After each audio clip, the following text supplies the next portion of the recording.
श्रीदेव्याय श्री ओम नमः श्रीदेव्याय। ओम जय जय जय नमस्तु नमस्तु नमस्तु।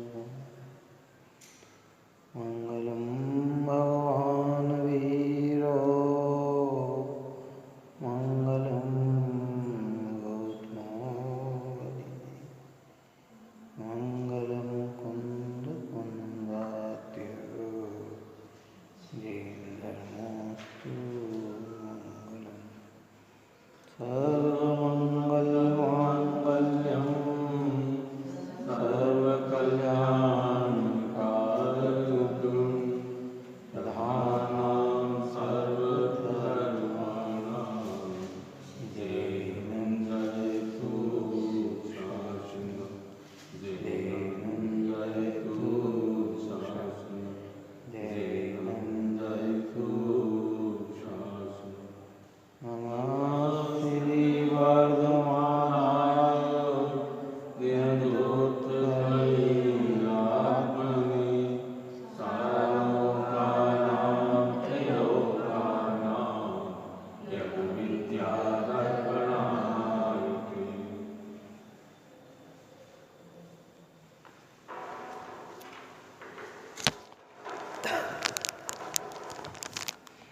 विनय संपन्नता भावना की चर्चा अपनी चल रही थी। 5 प्रकार के विनय की चर्चा की थी। दर्शन विनय, ज्ञान विनय, चारित्र विनय, तप विनय और उपचार विनय। मूलतः तो यही विनय होते हैं। फिर लोक विनय अनेक प्रकार का होता है, इसकी चर्चा अपन ने की थी। आखिरी पैराग्राफ नीचे का देव विनय। देव अर्थात अरहंत भगवान समोसरण की विभूति सहित गंधपुटी के मध्य में सिंहासन के ऊपर 4 अंगुल अधर विराजमान, चौफट चमर ढोरित, 3 छत्र, 8 प्रातिहार्य से भूषित, कोटि सूर्य समान प्रभा के धारी, परम औदारिक शरीर में रहने वाले, 12 स्वभावों में सेव्यमान, दिव्य ध्वनि द्वारा अनेक भव्य जीवों का भला करने वाले, अरहंत का चिंतन कर ध्यान करना व मन में उसकी परोक्ष विनय है। उनकी विनय पूर्वक वचनों द्वारा स्तुति करना और वचन से परोक्ष विनय है। हाथों की अंजलि जोड़कर मस्तक झुकाकर नमस्कार करना व तन से परोक्ष विनय है। देव के विनय के अंतर्गत कैसे जिनेंद्र भगवान हमारे होते हैं, कल हमने इस चीज में कहा भी था। वे जो अरहंत भगवान होते हैं समोसरण के अंदर विभूति सहित या गंधकुटी के मध्य में। समोसरण विशाल होता है, गंधकुटी उससे छोटी होती है। तीर्थंकरों का समोसरण होता है, सामान्य केवलियों की गंधकुटी भी होती है। तो वो विराजमान सिंहासन के ऊपर 4 अंगुल अधर, सिंहासन से भी कितना, 4 अंगुल ऊपर अधर है विराजमान, चौफट चमर सहित, चौफट चमर जिन पे ढोए जा रहे हैं, 3 छत्र जिनके हैं, 8 प्रातिहार्यों से विभूषित, 8 प्रातिहार। तीर्थंकर अरिहंत के 46 गुण में 8 प्रातिहार क्या है? 10 जन्म के अतिशय, 10 केवल ज्ञान के अतिशय, 14 देवकृत, 8 प्रातिहार्य, 4 सचतुष्टय है ना, अनंत चतुष्टय। 4 जो है वो अनंत चतुष्टय। ऐसे 46 गुण युक्त अरिहंत भगवान है ना, कोटि सूर्य समान प्रभा के धारी, करोड़ों सूर्य की जो प्रभा है उससे भी तेज जिनकी प्रभा है? परम औदारिक शरीर में रहने वाले। और भगवंत अनंतों का शरीर कैसा? परम औदारिक। आप और हमारा शरीर औदारिक है, भगवान का शरीर कैसा हो गया? परम औदारिक। शरीर में हाड़ मांस मल मूत्र आदि होते हैं, परम औदारिक शरीर में ये कुछ भी नहीं होते। क्या ये देह से और 12 सभाओं से सेव्यमान, 12 सभा लगती समोसरण में, और 12 ही सभा के सब जीव जिनकी जय जयकार करते हैं, जिनको नमन करते हैं, गुणगान गाते हैं, दिव्य ध्वनि द्वारा अनेक भव्य जीवों का भला करने वाला है। भगवान की दिव्य ध्वनि है, उनके वचन जो होते हैं वे दिव्य होते हैं, आनंदमय वचन होते हैं, जिनका वचन सुनकर अनेक भव्य जीवों का कल्याण हो जाता है। विभाग अनुगत जोगी वसाय, तुम धुनि वे सुने वे भ्रम न साय। भव्य जीव के भाग्य से और भगवान के योग से दिव्य ध्वनि खिलती है, उसे सुनकर भव्य जीवों का अनादिकाल का जो विभ्रम है, मोह है, वो नाश को प्राप्त हो जाता है। भगवान के रूप को देखकर भी और भगवान के वचन सुनकर भी, जय परम शांत मुद्रा समेत भवि जन को निज अनुभूति है। ये तो देखने से है। और तुम धुनि वे सुनि वे भ्रम न साय, क्या हो कि आपके धुनि सुनने से अनादिकाल का विभ्रम न सहेगा।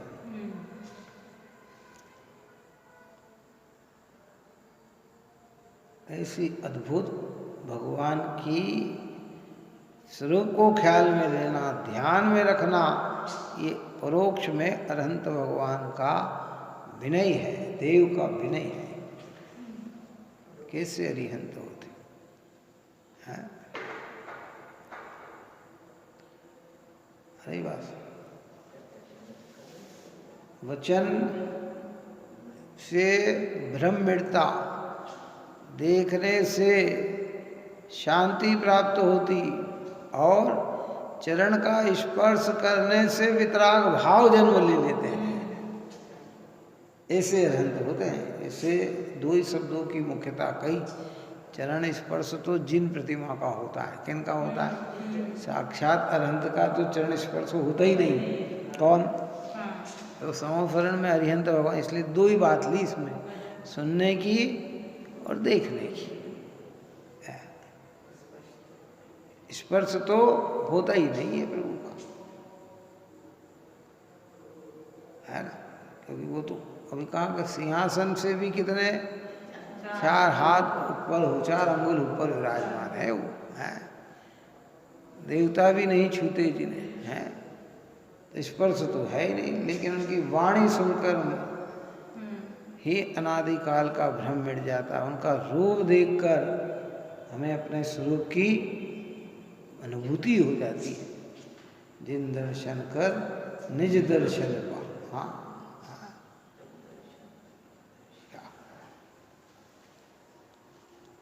अनेक भव्य जीवों का भला करने वाले अनंत का चिंतन कर ध्यान करना, व मन में उनकी परोक्ष विनय है, और उनकी विनय पूर्वक वचनों द्वारा स्तुति करना, और वचन से परोक्ष विनय है ना, विनय पूर्वक।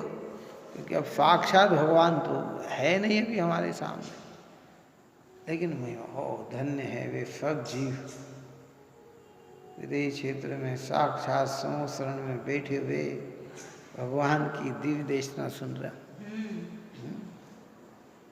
कैसा वातावरण होता होगा, क्या अद्भुत है, अद्भुत वातावरण होता। उत्कृष्ट वातावरण होता होगा। भविष्य है पंचम काल के जीव का इतना भाग्य ही नहीं है कि साक्षात तीर्थंकर को देखे। कौन? हमारा इतना सौभाग्य ही नहीं है। कितना तीर्थंकरों को देखे। लेकिन विदेश क्षेत्र में तो आज भी है। और पूर्व विधि में सिमंदर भगवान 1 कोटि पूर्व की आयु लेकर 500 धनुष की काया में उनके समोसरण में बैठने वाले जीव भी कितनी काया 500 धनुष की। आप और हमारे तो 5 फुट के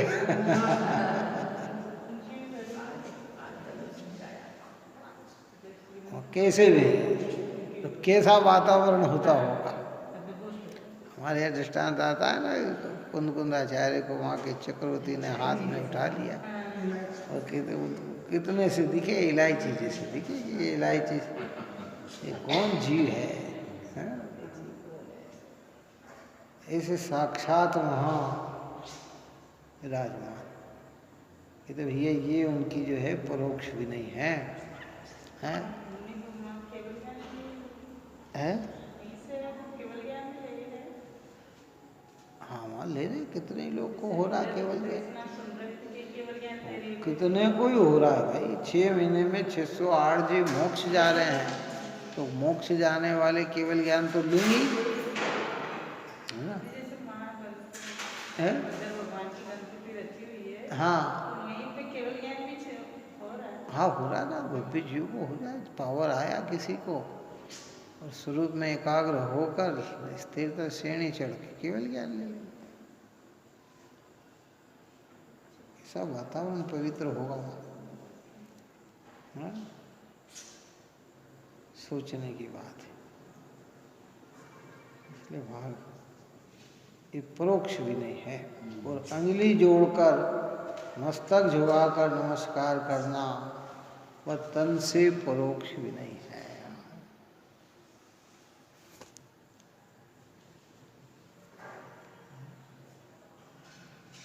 तुम गुण गणमणि गणपति गणतन पाओ ही पार, दोल सल्प अल्पमति क्यों कहे, नमो त्रियोग सवार।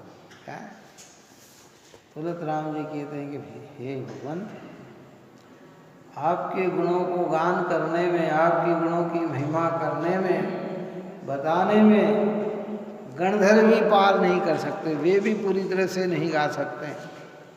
तो मैं तो अल्पमति हूँ, स्वल्पमति हूँ,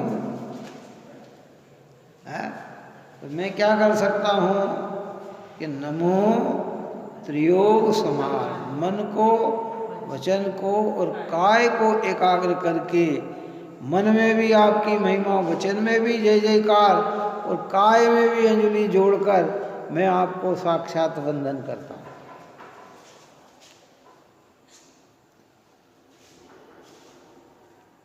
अद्भुत प्रकार का है ये परोक्ष में अरहंत की विनय है, देव की विनय है। क्या जिनेंद्र के प्रतिबिंब की परम शांत मुद्रा को प्रत्यक्ष नेत्रों से अवलोकन कर, महा आनंद से मन में ध्यान कर अपने को कृत्य मानना वह मन से प्रत्यक्ष विनय है। जिनेंद्र के प्रतिबिंब के सामने होकर स्तवन करना और वचन से प्रत्यक्ष विनय है, और हाथों की अंजलि जोड़कर मस्तक नवाकर वंदना करना तथा भूमि में अंजलि सहित हाथ पैरों तथा मस्तक को छुआकर नमस्कार करना और काय से प्रत्यक्ष विनय है।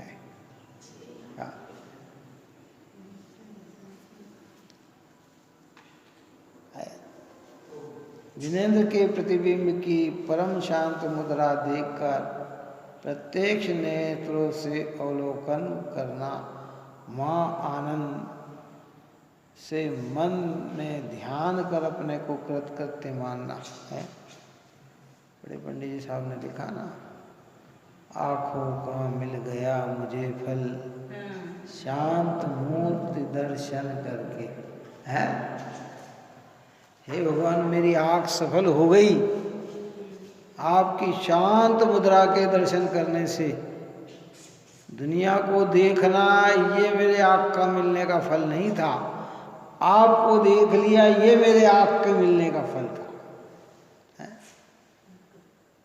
साक्षात भगवान के सामने, जिन प्रतिमा के सामने खड़े होकर इस प्रकार है और आनंद से मन में ध्यान करके अपने को कृत्य कृत्य समझना।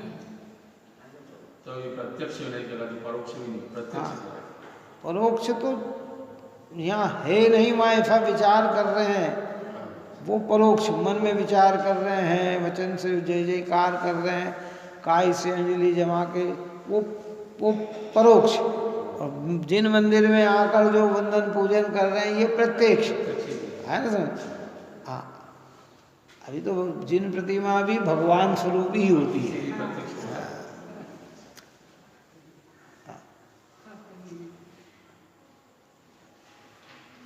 आँखों का मिल गया मुझे फल, शांत मूर्ति दर्शन करके, और चरणों में ही बना रहूं काम काज सब तज करके।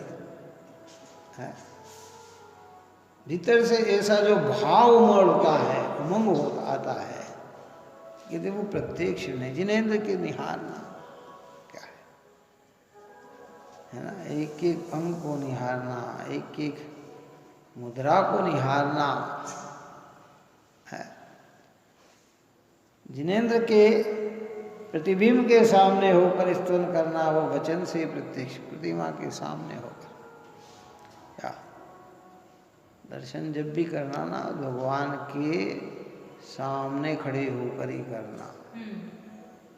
वो तो भीड़ भाड़ का अवसर मिल जाए तो भले कहीं से भी कर लो, लेकिन वास्तविक दर्शन करने का जो तरीका है वो तो भगवान के सामने। क्यों कि सामने में पूरा बिंब झलकता है, पूरे अंग झलकते हैं, पूरी मुद्राएं झलकती हैं या और भाव बनते हैं या ये वस्तु व्यवस्था है।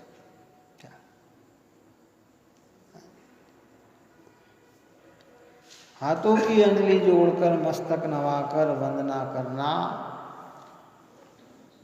तथा भूमि में अंजलि सहित हाथ पैर तथा मस्तक को छुआकर नमस्कार करना, एक काय से प्रत्यक्ष विनय है। इसे हम पंचांग कहें, षष्टांग कहें, अष्टांग कहें, ये सब विनय है। अवमानित होकर हो ऐसे अनंत अनंत अनंत कालों में अवसर मिला होगा ऐसे जिनेंद्र भगवान की मुद्रा को निहारने का, है ना।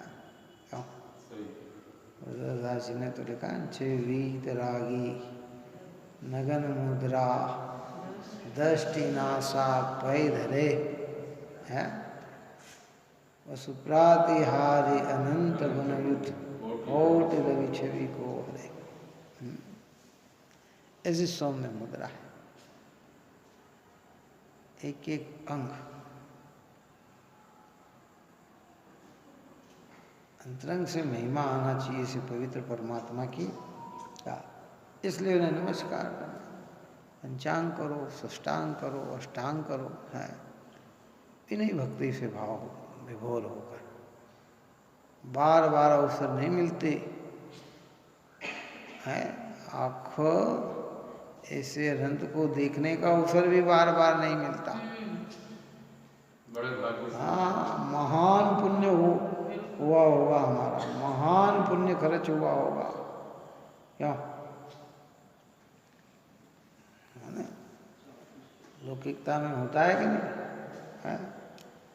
अच्छी चीज देखने जाओ तो टिकट उसकी कितनी 2000 हो तो देख सकते हो, 5000 हो तो जा सकते हो, है क्यों ऐसे कह रहे भगवान को देखने के लिए इतना बैलेंस पुण्य हो तो भगवान देख सकते हो, ये तो भगवान देखने को भी ना मिले, कितना नहीं मिले हैं, कितना पुण्य खर्च करे तब जाके भगवान के सामने आके खड़ा होता है।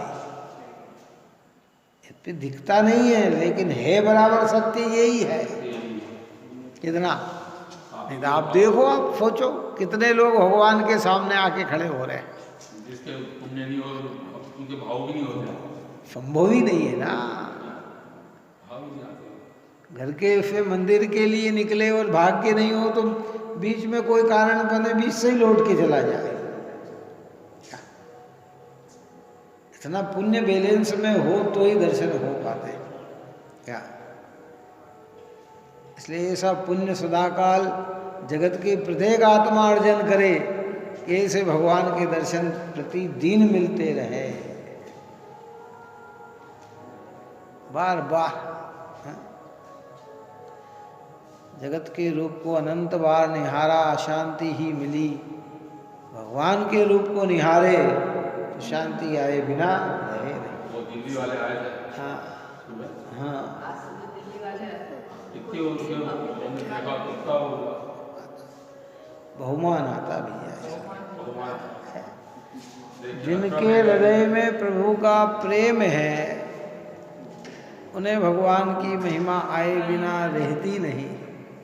और प्रेम नहीं है तो ठीक है, चल रहा है, आएंगे कर लेंगे, उदासीन भावना से दर्शन कर लेंगे क्या। इसलिए जहाँ भी दर्शन करने जाए, प्रतिमा छोटी हो, प्रतिमा मध्यम की हो, प्रतिमा उत्कृष्ट हो, हमें तो उनकी महिमा गाना। किसकी महिमा गाना?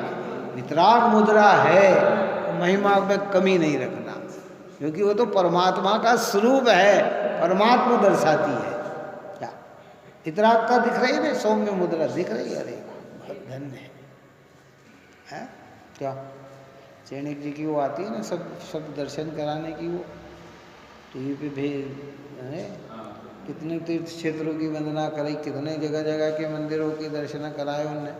वो मंदिर में घुसते घुसते वाह वाह, धन्य हो गए भगवान, धन्य हो गए भगवान, ऐसा है। अपने को भाग्य खुल गए हमारे, ऐसा बहुमान आता है, ऐसा बहुमान आता है। अपन तो क्या है कि जैन कुल में जन्म ले लिया है, बिना दर्शन के रह नहीं सकते हैं, इसलिए काम निपटाने के लिए दर्शन करते हैं और निकल लेते हैं, बस सीधी सी बात। ऐसा नहीं, बहुमान होना चाहिए, उल्लसित मन से। हाँ, चित्त की प्रसन्नता होकर भाग्यशाली हैं हम कि हमें प्रभु के दर्शन मिल रहे हैं। कितने अभागी जीव पड़े हैं इस संसार में भाई, कितने अभागे हैं कि जिन्हें यथेष्ट परमात्मा दिखते भी नहीं है। और इससे भी महान पुण्य होगा तो साक्षात समोसरण में चला जाएगा क्या। बहुत जबरदस्त पुण्य होगा तो समोसरण, बहुत जबरदस्त होगा तो तीर्थ क्षेत्रों के दर्शन करने का अवसर मिलता है, जिन बिंबों को निहारने का अवसर मिलता है। और उससे भी ज़्यादा पुण्य का उदय हो तो समोसरण में जाने का अवसर मिलता है, साक्षात परमात्मा के दर्शन मिलते हैं। इसलिए उल्सित होना चाहिए क्या। ये प्रत्यक्ष भी नहीं है। सर्वज्ञ वितराग जिनेन्द्र परमात्मा के नाम का स्मरण, ध्यान, वंदन, स्तवन करना, ये सब परोक्ष विनय है। देव की इस प्रकार की विनय सभी अशुभ कर्मों का नाश करने वाली कही है। ऐसे जिनेन्द्र भगवान की ये विनय करने से सभी अशुभ कर्म, क्योंकि ये भाव शुभ है, तो इन भावों से अशुभ कर्म का क्या होता है, नाश। हाँ।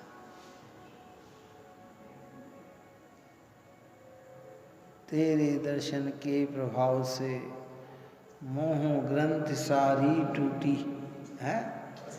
मोह ग्रंथि सारी टूट जाए भगवान के दर्शन करने से है।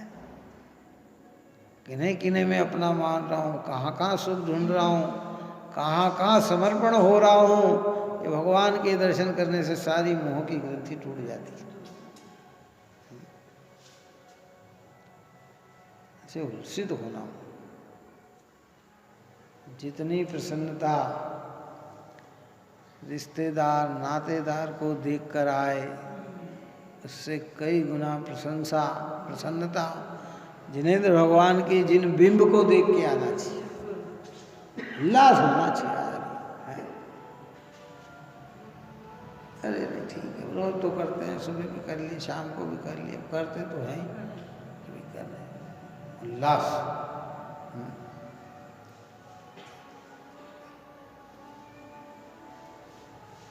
जितना पाप कर्म का बंधन बंधा हुआ होना, वो भी भगवान की आराधना से नाश को प्राप्त हो जाता है। नमोकार मंत्र का ध्यान करो, नमोकार मंत्र का चिंतन करो, नमोकार मंत्र का स्मरण करो।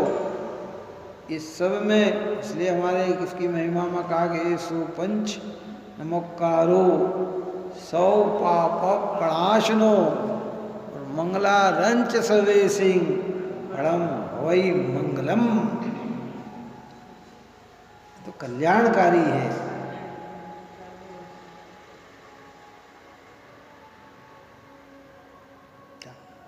इस प्रकार ये देव की विनय की और गुरु विनय की बात करते हैं। वीतरागी निर्गंथ मुनीश्वरों को प्रत्यक्ष देखकर खड़ा हो जाना,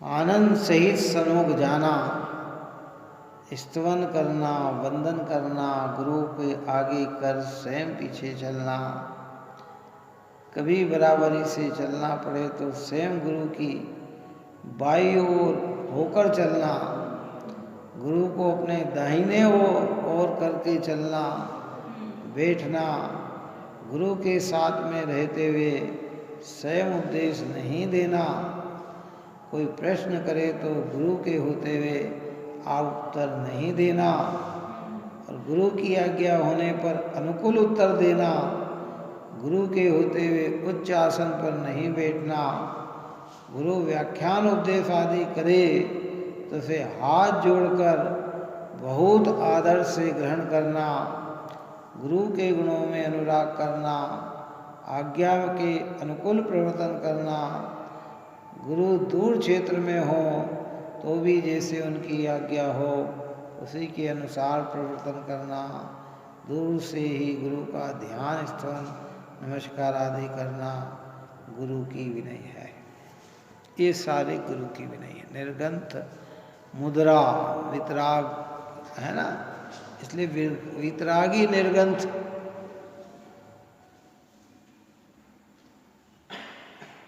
मुनिवरों को प्रत्यक्ष देखकर, जहाँ सच्चे मुनि हो वहाँ झुके बिना रहना नहीं, तो महान भाग्य है।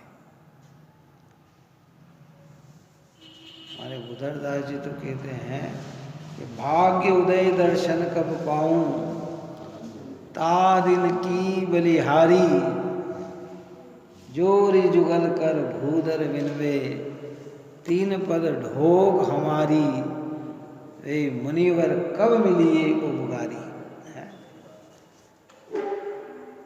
ऐसे मुनि कब मिले जो हमारा उपकार करने वाले हों। इसलिए कितने शब्द डाले, वीतरागी निर्ग्रंथ मुनीश्वरों है, जिनके तीन कषाय का अभाव हो गया हो, जो निर्ग्रंथ है, तिल तुस मात्र परिग्रह नहीं जिनके हैं, ज्ञान ध्यान में लीन रहते हैं, ऐसे मुनीश्वरों को प्रत्यक्ष देखकर खड़ा हो जाना। क्या हो जाना? खड़ा हो जाना। निर्ग्रंथ मुद्रा देखकर खड़े हो जाना। आदि भाई क्या गजब की बात है। आनंद सहित सन्मुख जाना। कैसे जाना? आनंद सहित, उसी से देव जितने पवित्र होते हैं, देव पूरे पवित्र होते हैं, तो दिगंबर संत उस पूरे पवित्र मार्ग पर चलने वाले होते हैं। वो भविष्य के परमात्मा हैं। कौन? भगवान आज के परमात्मा हैं, वो मुनिराज भविष्य के परमात्मा हैं। आनंदित हो जाना है, वंदना करना, गुरु को आगे कर स्वयं पीछे चलना। देखो एक एक शब्द वापस रिपीट करेंगे, बहुत ध्यान से सुन लेना, इसमें बहुत सारी बात आती है। निर्ग्रंथ मुनिराजों के प्रति तो आती ही है, लेकिन इसमें से अपने को अपनी भूमिका के अनुसार भी अर्थ निकालना चाहिए। क्या? हाँ, आए सुन क्या कहते थे?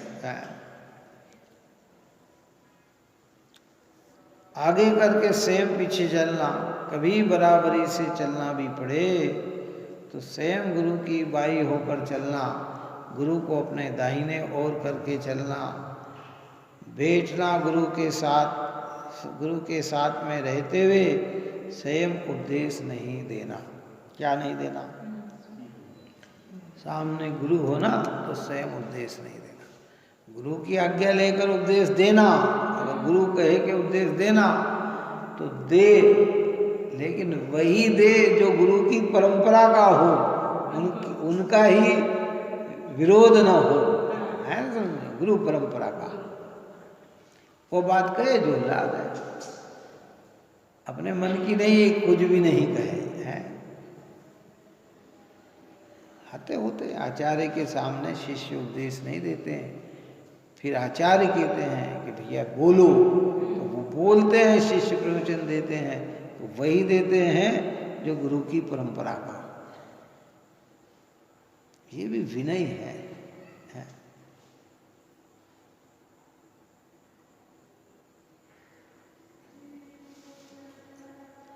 हमारे इसमें भी ये है, जिस है ना, प्रश्न किया वक्ता से तो श्रोता ही बीच में बोलने लग जाए, उसका जवाब देने लग जाए। अरे ये नहीं होना, बात आ रही समझ में कि नहीं आ रहा? आपको याद है तो आप अपने पास रखो, वक्ता के दिमाग में उस प्रश्न का समाधान किस तरीके से करना है वो उसके ख्याल में है। वो सामने वाले के हृदय को टटोल लेगा कि इसका प्रश्न कहाँ से उत्पन्न हुआ है, लेकिन हम तो क्या है, हम फट से बोलने लग जाते हैं कि भाई रुक जाओ, शांत रहो, आपकी बारी आए, जब आपसे पूछा जाए जवाब दो, नहीं तो चुपचाप है। होता है सब, विद्वानों में भी ऐसी विनयता बनी हुई है। उत्कृष्ट विद्वान अगर बैठे हैं तो सामान्य विद्वान प्रवचन नहीं करते, करते हैं तो उनकी आज्ञा से करते हैं, उनके नाम से करते हैं। वो कह देते हैं कि हाँ करो तो करते हैं, नहीं तो वो जगह छोड़ देते हैं कि नहीं साहब आप करो, और वो वही कहेंगे कि जो व्यवस्थित व्यवस्था है। निर्ग्रंथ मुनिराजों की तो होती है उत्कृष्ट व्यवस्था, क्या? इसलिए बोलना नहीं, जिससे पूछे ना वो उसी को जवाब। अब वो हमारे यहाँ कोई विद्वान आया, प्रश्न उनसे किया, जवाब हम देने लग गए। अरे भैया आपसे थोड़ी पूछा, उन्होंने पूछना होता तो आपसे पहले ही पूछ लेते, वो उनसे क्यों पूछा है? वो कहे कि आपकी राय पूछे कि सब इसमें क्या है, आपका विचार क्या है, तो अपना विचार व्यक्त करे कि हाँ ये बात ये है कि ये बात ऐसी है, और नहीं तो उसकी परंपरा बिगड़ती है। हर चीज में एक व्यवस्थित व्यवस्था रहती है। इसलिए यहाँ कहते हैं कि भैया ये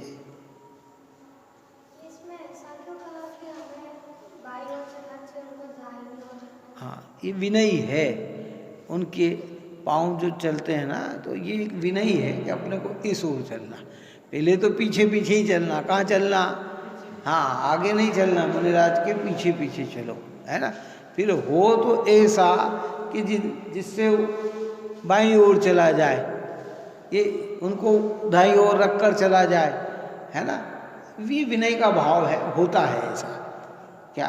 तो अब उसकी प्रक्रिया है, होता है। बड़े को आगे करके ही चलना चाहिए, क्या? कोई भी है ना, कहने भी, क्योंकि उसकी प्रमुखता है, प्रमुखता उसकी है। क्या? पीछे पीछे चलो, आगे आगे वो चले।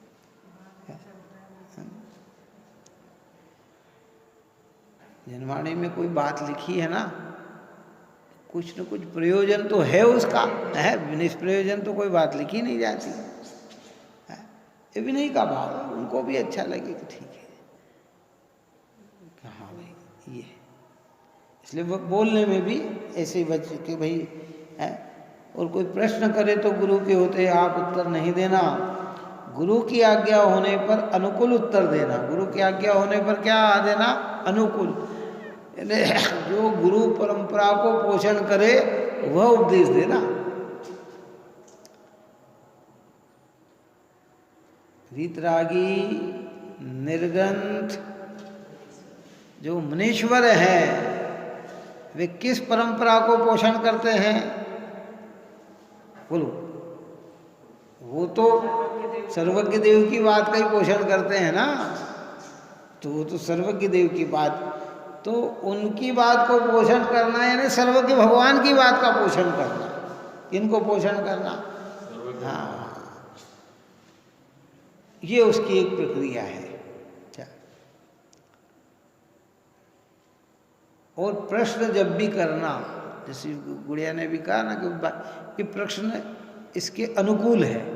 हम क्या करते हैं, विषय क्या चल रहा है और प्रश्न न जाने कहाँ का लाके खड़ा कर देते हैं। काय का जो विषय जो चल रहा हो उस विषय पे तो हम वो न जाने कौन सी बात गुथ रही हो, वो तो एकांत में बैठकर समाधान ले सकते हैं।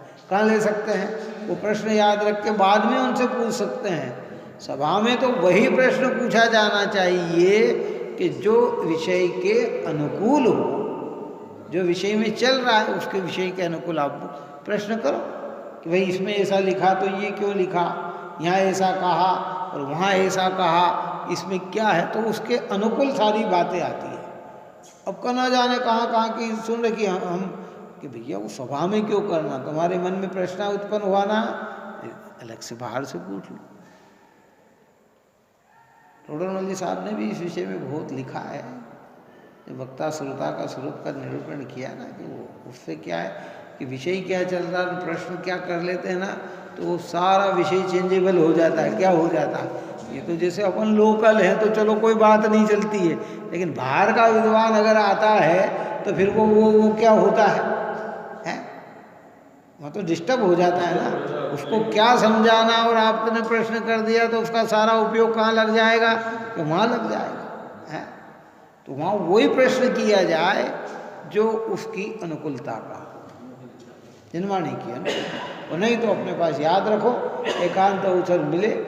लेकिन इसके पीछे भी तो अभिप्राय ये रहता है ना, जिनको कल्याण करना है उनका अभिप्राय अपनी भूल सुधारने का होता है, जिनको कल्याण नहीं करना उनको लोगों की नज़रों में श्रेष्ठ होने का होता है।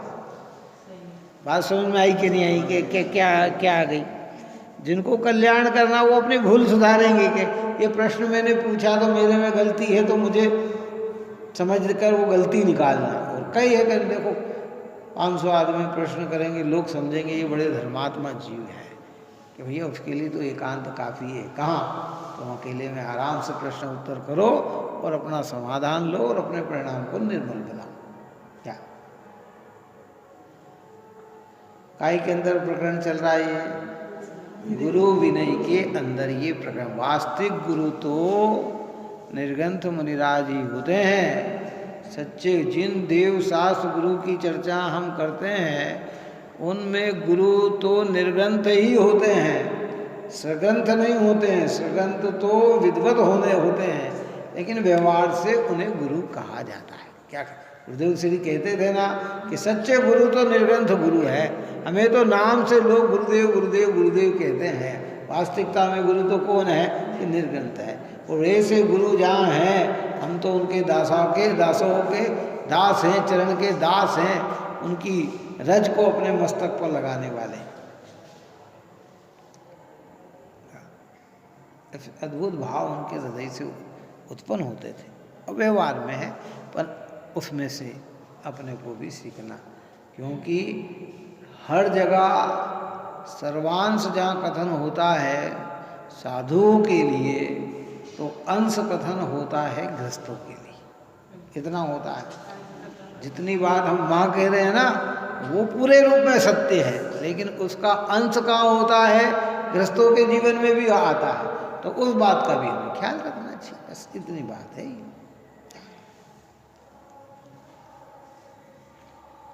अनुकूल उत्तर, गुरु होते हुए उच्चासन पर नहीं बैठना। गुरु व्याख्यान उपदेश आदि करे तो उसे हाथ जोड़कर बहुत आदर से ग्रहण करना, बहुत आदर से, भक्ति पूर्वक। ओहो, भाग्य खुल गए मेरे, धन्य हो गया मैं, जो ऐसे शब्द मेरे कान में पड़े हैं।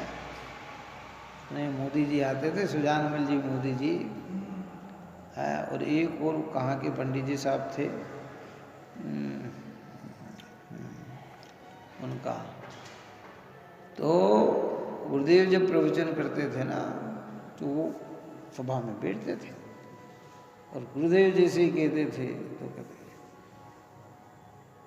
बराबर, गुरुदेव हाथ जोड़कर क्या कहते थे, मतलब ऐसे अज्ञान पूर्वक नहीं, पुराने टेप में जितने भी बराबर के शब्द आते वो उनके सुजानमल जी मोदी जी के थे। वो हाथ जोड़, बहुमान आता था, अरे बराबर, क्या गजब की बात है, हमारा हित हो है। दिगंबर मुद्रा के वचन सुने, ओह बराबर, कुंदकुंदाचार्य, अमृतचंद्राचार्य, समस्त जनागम जिन संत हैं, और आज भी अगर वितरागी निर्गंथ संत जहाँ विराजमान हो वो करे, तो उनकी भी अद्भुत महिमा है। साक्षात प्रत्यक्ष विनय, और साक्षात न मिले तो परोक्ष विनय। जहाँ जहाँ भी विराजमान, ढाई द्वीप में कितने हैं, 3 कम 9 करोड़ है, और इतने साधु सब अपना अपना कार्य कर रहे हैं, अपने अपने साधना कर रहे हैं। 608 जी मोक्ष जा रहे हैं तो साधु बन के ही तो जा रहे हैं, कैसे जा रहे हैं, क्यों, मुनि बन के ही तो अरहंत दशा प्राप्त करेंगे, और अरहंत से ही तो सिद्ध दशा प्राप्त करेंगे। उनकी तो वही प्रक्रिया है क्या। इसलिए गुरु के गुणों में अनुराग कर आज्ञा के अनुकूल प्रवर्तन करना। गुरु दूर क्षेत्र में हो तो भी जैसे उनकी आज्ञा हो उन्हीं के अनुसार प्रवर्तन करना।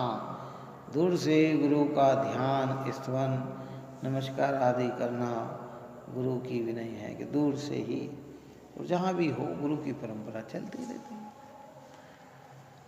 उनके पोषण करे, जिस मार्ग पे भगवान चले उसी मार्ग पे निर्ग्रंथ चलते हैं, और उसी मार्ग को पोषण करते हैं। किस मार्ग को पोषण करते हैं, वीतरागता को, वीतरागता का पोषण।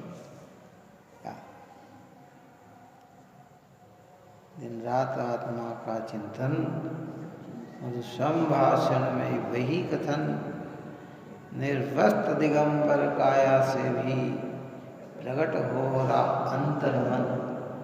निर्गंथ दिगंबर सदज्ञानी, स्वात्म में सदा विचरते जो, ज्ञानी ध्यानी सदस्थानी, द्वादश विधि तक नित करते। चलते फिरते सिद्धों से गुरु, चरणों में शीश झुकाता हूँ। मैं चलूँ आपके कदमों पर, नित यही भावना भाता है। किनके मार्ग पर चलना, निर्ग्रंथों के मार्ग पे चलना, अहिंसा के मार्ग पे चलना, सत्य के मार्ग पे चलना, अचोरिता के मार्ग पे चलना, अब्रह्मता के मार्ग पे चल, ब्रह्मचर्य के मार्ग पर चलना, अपरिग्रह के मार्ग पे चलना है। और जहाँ भी चलते फिरते सिद्धों से, निर्ग्रंथ की उपमा सिद्धों से दी, सिद्ध जैसे हैं।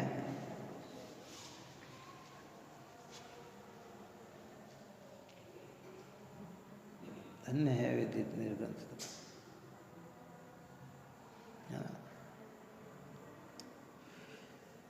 इसलिए बुधरदास जी के भजन में बहुत मर्म भर दिया भैया उन्होंने। मुनिवर कब मिलिए उपकारी, ऐसे मुनिवर मिलिए उपगारी। कंचन कांच बराबर जीन के, जोरी पोत्यो हितकारी।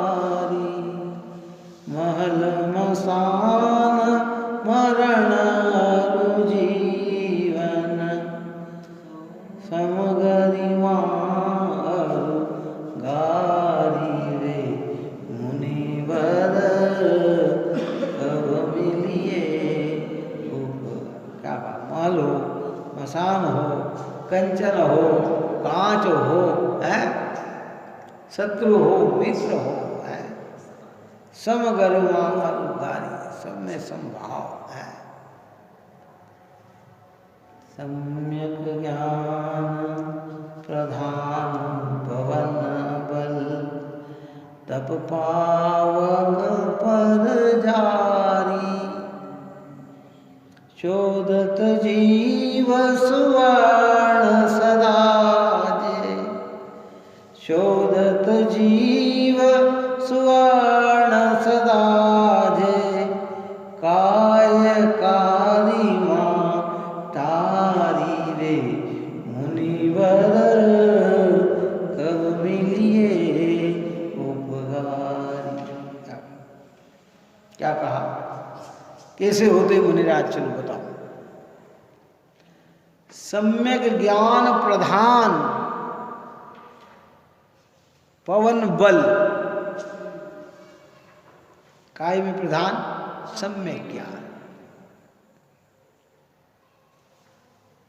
तप पावक पर जारी। कि वो जो पवन बल, वीर्य पुरुषार्थ, जिससे वे तप करके पर को जलाते हैं। दृष्टांत दिया, क्या दृष्टांत दिया? चोदत जीव स्वर्ण सदा जे, काय कारी माँ जारी वे मुनिवर कब मिलिए उपगारी। जैसे स्वर्णकार सोने को शोधता है अग्नि पे तपाकर, है तो उसमें कालिमा नष्ट हो जाती है। ऐसे मुनि इच्छाओं का निरोध करके जो तप करते हैं, तो शरीर रूपी कालिमा से भी, रागादिक कालिमा से भी छूटकर परमात्मा बन जाते हैं।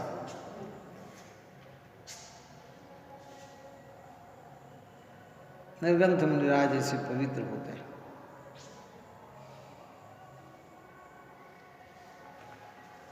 गुरु का स्वरूप समझे बिना गुरु की महिमा कैसे आए भाई, है हो रहे अभी ढाई दीप में विराजमान इतने दिगंबर मुद्रा, सब मोक्ष मार्ग की ओर बढ़ रहे हैं, पूर्ण आनंद की ओर बढ़ रहे हैं।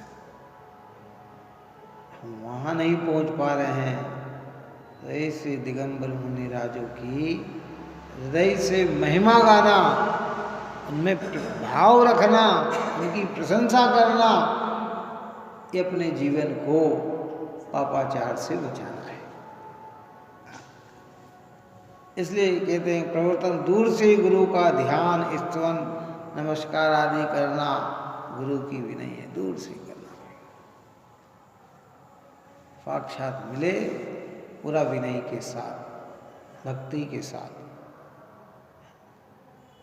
क्या करें, वर्तमान काल की बहुत बड़ी विरा।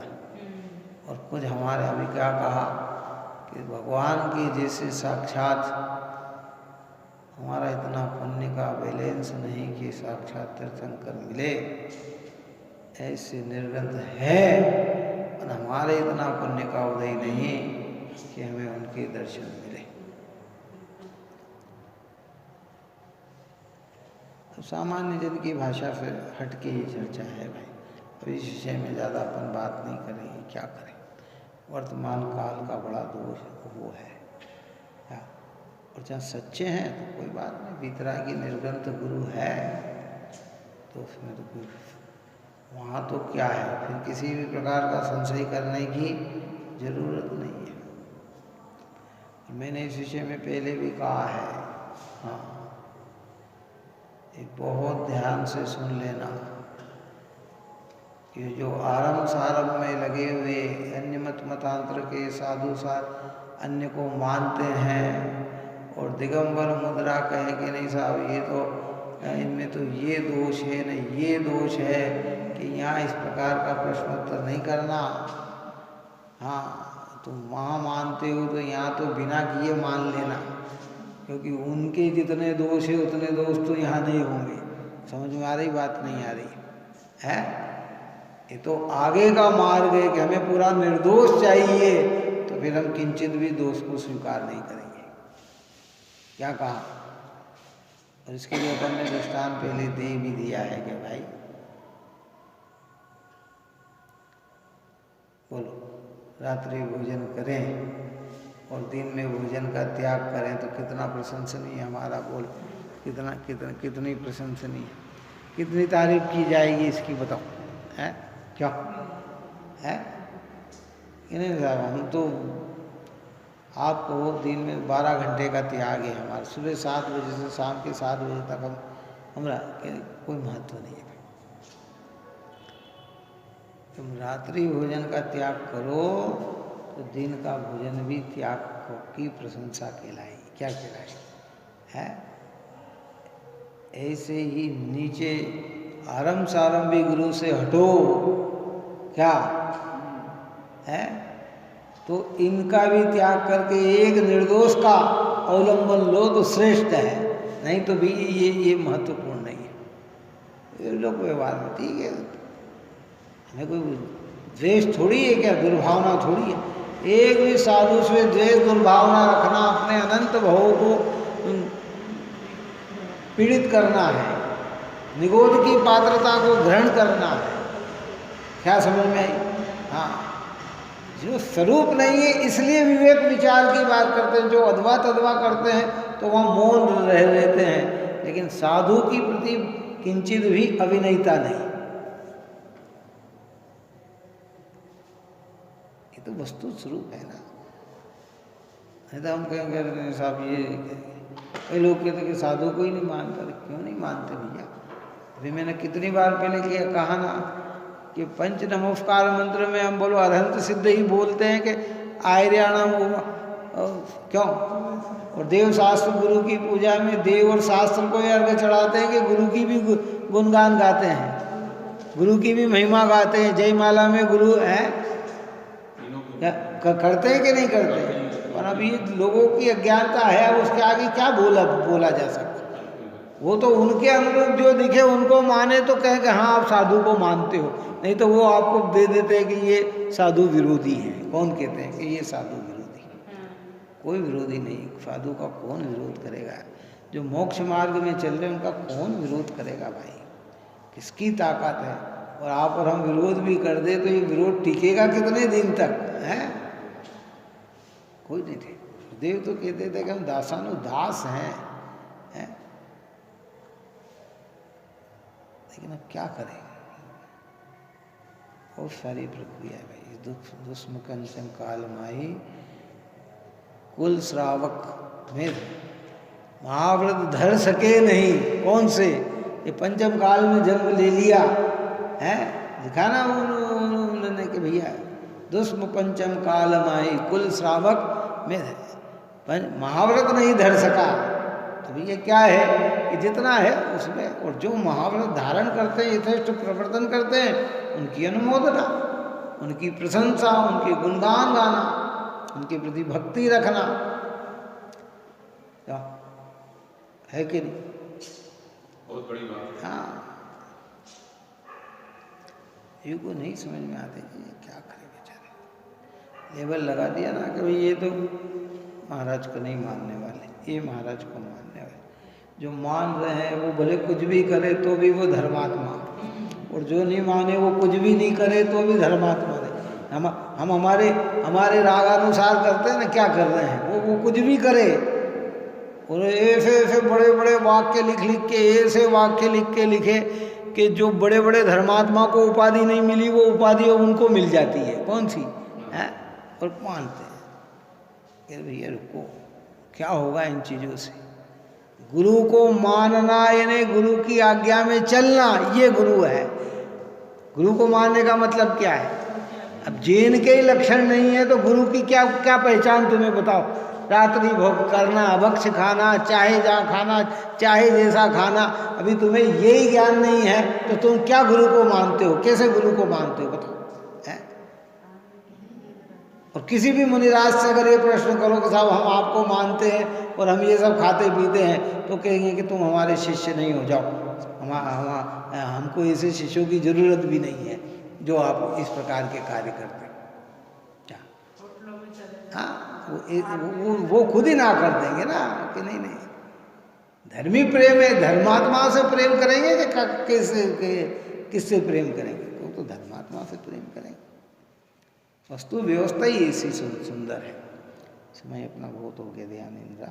इस प्रकार की यहाँ ये बात चली है। आगे शास्त्र के विनय की चर्चा करेंगे। आप और हम सभी जीव निरंतर ऐसे पवित्र जिनेंद्र भगवान की निकटता में रहकर, निर्ग्रंथों की निकटता में रहकर अपने परिणामों को निर्मल बनाए, भाव सुंदर बनाए, यही मंगल भावना है। सहजानंदी शुद्ध स्वरूपी अविनाशी आत्मस्वरूप, सहजानंदी शुद्ध स्वरूपी अविनाशी आत्मस्वरूप, सहजानंदी शुद्ध स्वरूपी अविनाशी आत्मस्वरूप,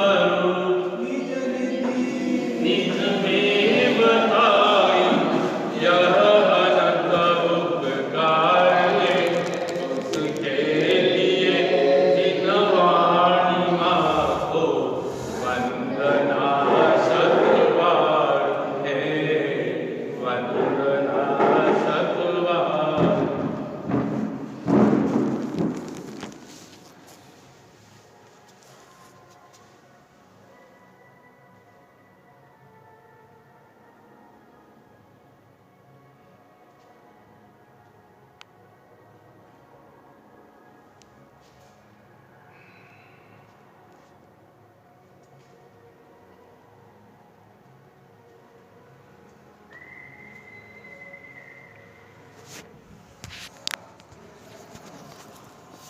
जा